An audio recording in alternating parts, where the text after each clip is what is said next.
पूर्णमासी व्रत कथा। द्वापर युग में एक समय की बात है कि यशोदा जी ने श्री कृष्ण से कहा, हे कृष्ण, तुम सारे संसार के उत्पन्न करता, पोषक तथा उसके संहार करता हो। आज कोई ऐसा व्रत मुझसे कहो जिसके करने से मृत्यु लोक में स्त्रियों को विधवा होने का भय ना रहे तथा वह व्रत सभी मनुष्यों की मनोकामनाओं को पूर्ण करने वाला हो।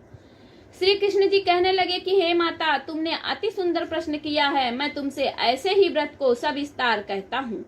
सौभाग्य की प्राप्ति के लिए स्त्रियों को द्वात्रिंशत अर्थात 32 पूर्णिमाओं का व्रत करना चाहिए। इस व्रत को करने से स्त्रियों को सौभाग्य की प्राप्ति होती है। यह व्रत अचल सौभाग्य देने वाला एवं भगवान शंकर के प्रति मनुष्य मात्र की भक्ति को बढ़ाने वाला है। यशोदा जी कहने लगी कि हे कृष्ण, सर्वप्रथम इस व्रत को मृत्यु लोक में किसने किया था, इसके विषय में विस्तार पूर्वक मुझसे कहो। श्री कृष्ण जी कहने लगे कि इस भूमंडल पर एक अत्यंत प्रसिद्ध राजा चंद्रहास से पालित अनेक प्रकार के रत्नों से परिपूर्ण कातिका नाम की एक नगरी थी। वहां पर धनेश्वर नाम का एक ब्राह्मण था और उसकी स्त्री अति सुशील रूपवती नाम की थी। दोनों ही उस नगरी में बड़े प्रेम के साथ रहते थे। घर में धन धान्य आदि की कोई कमी नहीं थी। उनको एक बड़ा दुख था कि उनके कोई संतान नहीं थी। इस दुख से वह अत्यंत दुखी रहते थे। एक समय एक बड़ा तपस्वी योगी उस नगरी में आ गया। वह योगी उस ब्राह्मण के घर को छोड़कर अन्य सब घरों से भिक्षा लाकर भोजन किया करता था।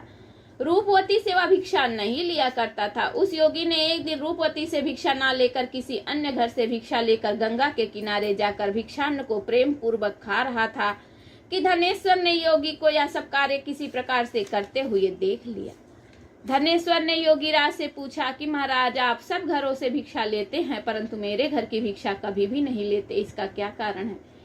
योगी कहने लगा कि निपुत्री के घर की भीख पतितों के अन्न के तुल्य होती है और जो पतितों का अन्न खाता है वह भी पतित हो जाता है। चूंकि तुम निपुत्रे हो अतः पतित हो जाने के भय से मैं तुम्हारे घर की भिक्षा नहीं लेता हूँ।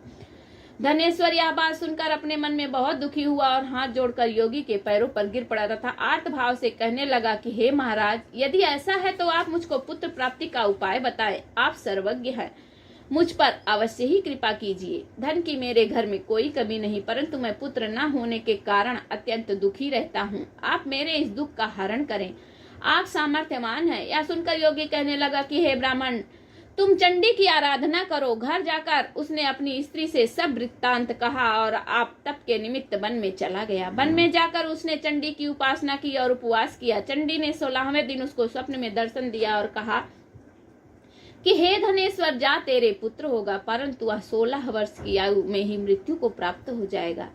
यदि तुम दोनों स्त्री पुरुष 32 पूर्णिमासियों का व्रत विधि पूर्वक करोगे तो वह दीर्घायु हो जाएगा। जितनी तुम्हारी सामर्थ्य हो आटे के दिए बनाकर शिव जी का पूजन करना, परंतु पूर्णिमा 32 ही होनी चाहिए।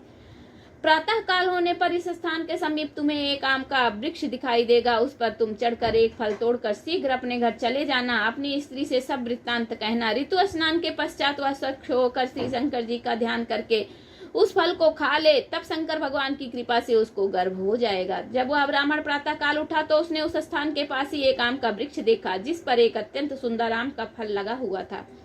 उस ब्राह्मण ने उस आम के वृक्ष पर चढ़कर उस फल को तोड़ने का प्रयत्न किया परंतु वृक्ष पर कई बार प्रयत्न करने पर भी वह न चढ़ पाया। तब तो उस ब्राह्मण को बहुत चिंता हुई और विघ्न विनाशक श्री गणेश जी की वंदना करने लगा कि हे दयानिधे, हे दया सिंधु, अपने भक्तों के विघ्नों का नाश करके उनके मंगल कार्य को करने वाले, दुष्टों का नाश करने वाले, रिद्धि सिद्धि को देने वाले, आप मुझको इतना सामर्थ्य दें, मुझ पर कृपा करें कि मैं अपने मनोरथ को पूर्ण कर सकूं। इस प्रकार गणेश जी की प्रार्थना करने पर उनकी कृपा से धनेश्वर वृक्ष पर चढ़ गया और उसने अति सुंदर आम का फल देखा। उसने सोचा कि जो वरदान से फल मिला था वह यही है और कोई फल तो दिखाई नहीं देता। उस धनेश्वर ब्राह्मण ने जल्दी से उस फल को तोड़कर अपनी स्त्री को लाकर दिया और उसकी स्त्री ने अपने पति के कथनानुसार उस फल को खा लिया।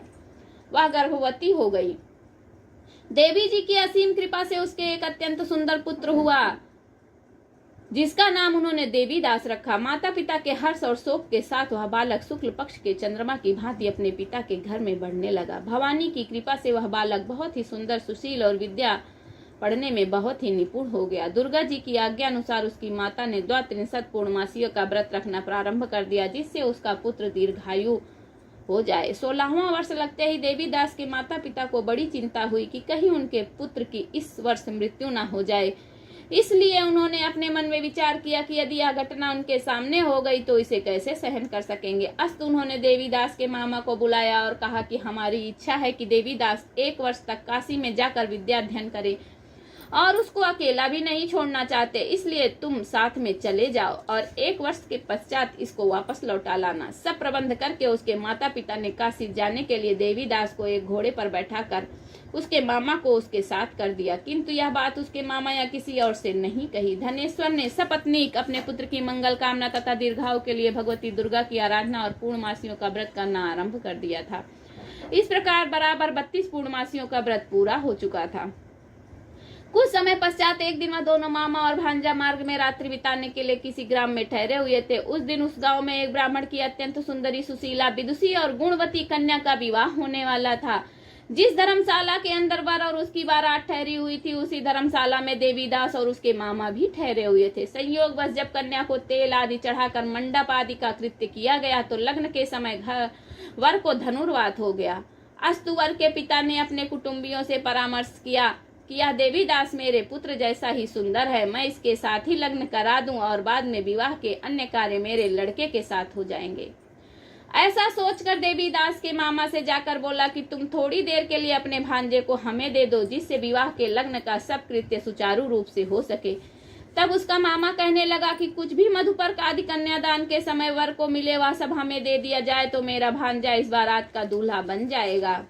यह बात वर के पिता को स्वीकार कर लेने पर उसने अपना भांजा वर बनने को भेज दिया और उसके साथ सब विवाह कार्य रात्रि में विधि पूर्वक संपन्न हो गया। पत्नी के साथ वह भोजन ना कर सका और अपने मन में सोचने लगा कि ना जाने या किसकी स्त्री होगी। वह एकांत में इसी सोच में गर्म निश्वास छोड़ने लगा तथा उसकी आंखों में आंसू आ गए। तब वधू ने पूछा कि क्या बात है, आप इतने उदास व दुखी क्यों हो रहे हैं। तब उसने सब बातें जो वर के पिता व उसके मामा के बीच में हुई थी उसको बतला दी। तब कन्या कहने लगी कि यह ब्रह्म विवाह के विपरीत है।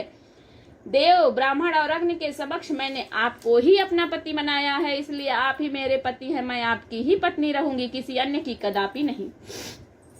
तब देवीदास ने कहा, ऐसा मत करिए, क्योंकि मेरी आयु बहुत थोड़ी है।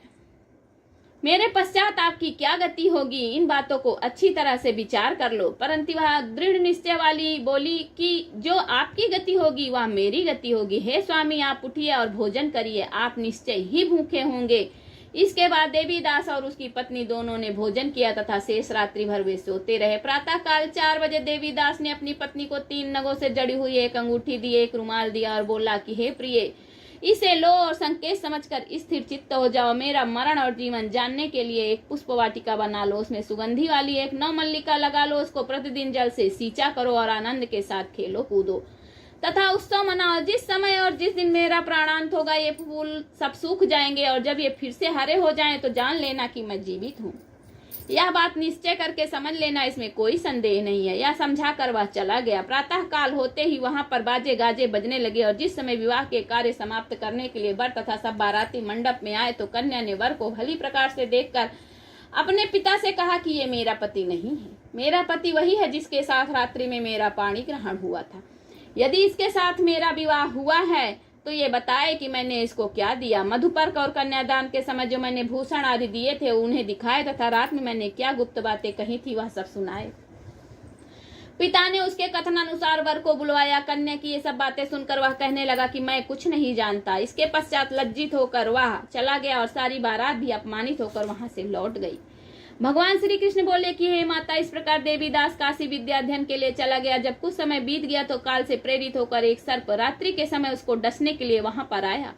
उस विषधर के प्रभाव से उसके शयन का स्थान चारों ओर विष की ज्वाला से विषैला हो गया, परंतु व्रतराज के प्रभाव से उसको काटने न पाया, क्योंकि पहले ही उसकी माता ने द्वात्रिंशत् पूर्णिमा का व्रत कर रखा था। इसके बाद मध्याह्न के समय स्वयं काल वहां पर आया और उसके शरीर से उसके प्राणों को निकालने का यत्न करने लगा, जिससे वह मूर्छित होकर पृथ्वी पर गिर पड़ा। भगवान की कृपा से उसी समय पार्वती जी शंकर जी के साथ वहां पर आ गईं। उसको मूर्छित दशा में देखकर पार्वती जी ने भगवान शिव जी से प्रार्थना किया कि महाराज, इस बालक की माता ने पहले 32 पूर्णिमा का व्रत कर लिया था, जिसके प्रभाव से हे भगवान आप इसे प्राण दान दे। भवानी के कहने पर भक्त वत्सल भगवान श्री शिव जी ने उसको प्राण दान दे दिया। इस व्रत के प्रभाव से काल को उसे छोड़ देना पड़ा और वह स्वस्थ होकर बैठ गया। उधर उसकी स्त्री उसके काल की प्रतीक्षा किया करती थी। जब उसने देखा कि पुष्पाष्टका में पत्र पुष्प कुछ भी नहीं रहे तो उसको अत्यंत आश्चर्य हुआ, और जब वह वैसे ही हरी भरी हो गई तो वह जान गई कि वो जीवित हो गए हैं। यह देखकर वह बहुत प्रसन्न मन से अपने पिता से कहने लगी कि पिताजी, मेरे पति जीवित हैं, आप उनको ढूंढिए। जब 16वां वर्ष व्यतीत हो गया तो देवीदास भी अपने मामा के साथ काशी से चल दिया। इधर उसके ससुर उसको ढूंढने के लिए अपने घर से जाने ही वाले थे कि दोनों मामा भांजे वहां पर आ गए। उनको आया देखकर उसका ससुर बड़ी प्रसन्नता के साथ अपने घर में आया। उस समय नगर के निवासी भी वहां इकट्ठे हो गए। सबने निश्चय किया कि अवश्य ही इसी बालक के साथ इस कन्या का विवाह हुआ था। उस बालक को जब कन्या ने देखा तो पहचान लिया और कहा कि यह तो वही है जो संकेत करके गया था।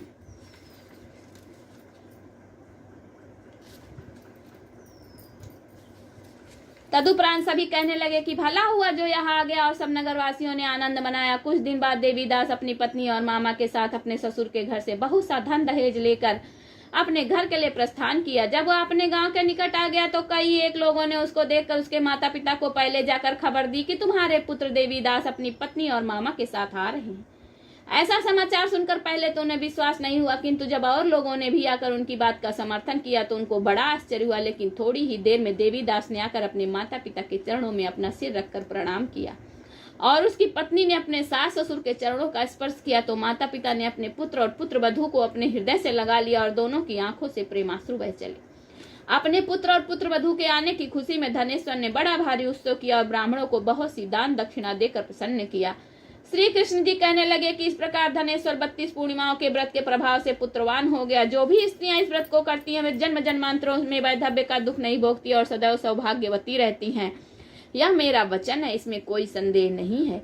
यह व्रत पुत्र पौत्रों को देने वाला तथा संपूर्ण मनोकामनाओं को पूरा करने वाला है। द्वातीन पूर्णिमाओं के व्रत करने से व्रती की सब इच्छाएं भगवान शिव जी की कृपा से पूर्ण हो जाती हैं। बोलिए शंकर भगवान की जय।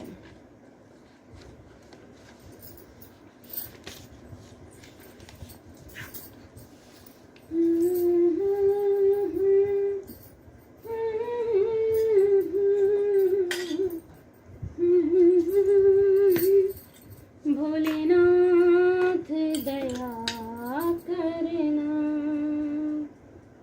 शंभुनाथ दया करना, हाँ भोलेनाथ दया करना, शंभुनाथ दया करना, भोलेनाथ दया करना।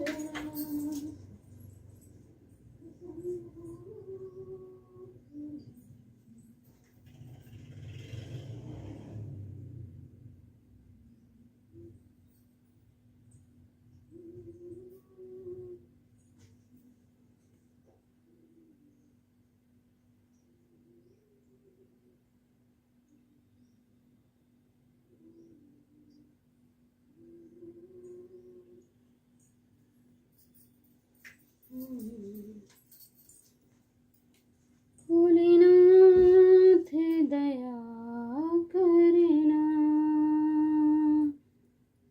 शंभुनाथ दया करना,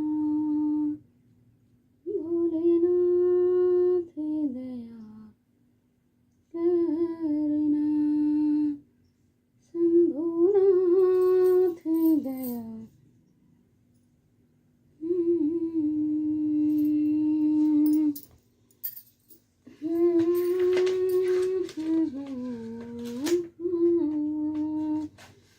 जय गणेश जय गणेश जय गणेश देवा, माता जकी पार्वती पिता महादेवा।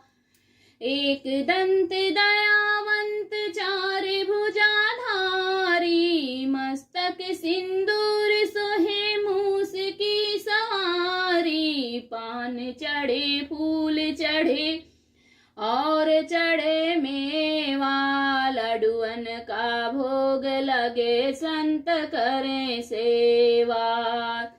अंधन को आँख देत कोढ़िन को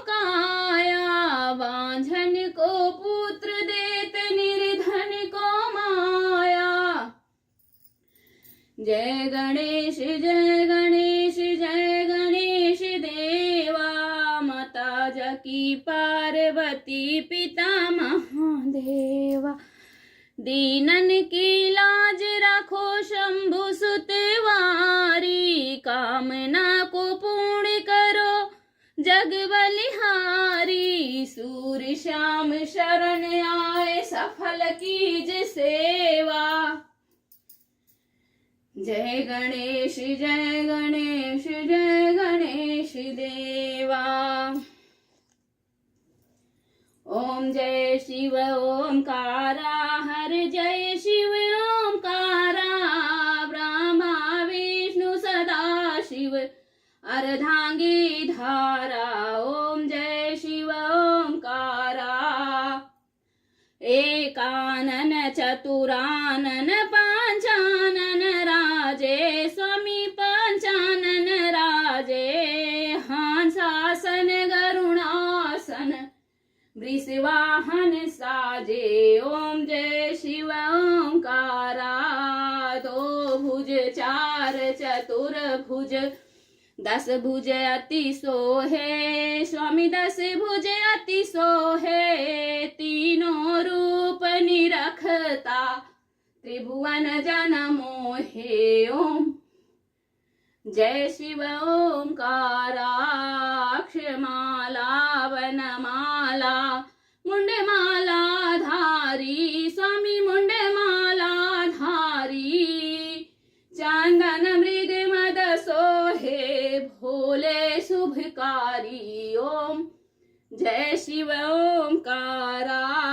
श्वेतांबर पीतांबर, बाघांबर आंगे, स्वामी बाघांबर आंगे। सनकादिक ब्रह्मादिक भूतादिक संगे। ओम जय शिव ओंकारा। कर के मध्य कमांडल, चक्र त्रिशूल धरता, स्वामी चक्र त्रिशूल धरता। और जग करता जग हरता, जग पालन करता। ओम जय शिव ओंकारा। ब्रह्मा विष्णु सदा शिव जानत अविवेका, स्वामी जानत अविवेका। प्रणवाक्षर के माधे यह तीनों एका। ओम जय शिव ओंकारा। त्रिगुण स्वामी जी की आरती जो कोई नर गावे, स्वामी प्रेम सहित गावे। कहत शिवानंद स्वामी, अरे भजत हरि हर स्वामी, मन वांछित फल पावे। ओम जय शिव ओंकारा। जय शिव ओंकारा। प्रभु हरि शिव ओंकारा। ब्रह्मा विष्णु सदा शिव अर्धांगी धारा। ओम जय शिव ओंकारा। बोलिए शंकर भगवान की जय।